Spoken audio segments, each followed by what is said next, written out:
Bank accounts వాడుతున్నటువంటి ప్రతి ఒక్కళ్ళు కూడా ఈ ఇన్ఫర్మేషన్ తెలుసుకోవాలి. మీకు తెలియకుండా మీ అకౌంట్స్ నుంచి బ్యాంక్స్ దగ్గరగా ఈ ఫైనాన్షియల్ ఇయర్ 26లోని 7,100 కోట్ల రూపాయలని కట్ చేశాయి. సో ఇవి ఏ విధంగా కట్ చేశాయి, దీని నుంచి మనల్ని మనం ఎలా ప్రొటెక్ట్ చేసుకోవాలంటే ఆ ఛార్జెస్ మనమే పడకుండా మనల్ని ఎలా ప్రొటెక్ట్ చేసుకోవాలి ఇప్పుడైతే షేర్ చేస్తా.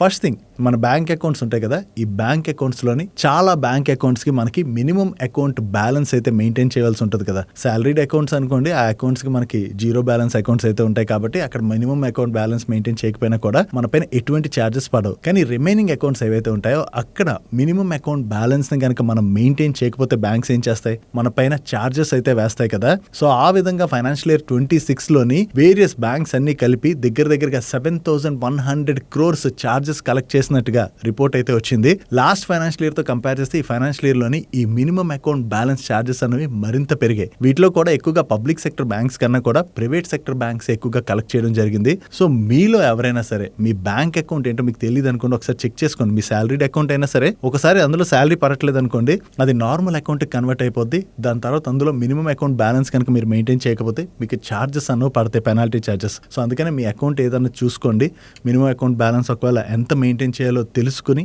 ఆ అమౌంట్ అయితే మెయింటైన్ చేయండి. అదర్వైజ్ మీ పైన ఈ ఛార్జెస్ ఎక్కువగా పడేటువంటి అవకాశం అయితే ఉన్నది.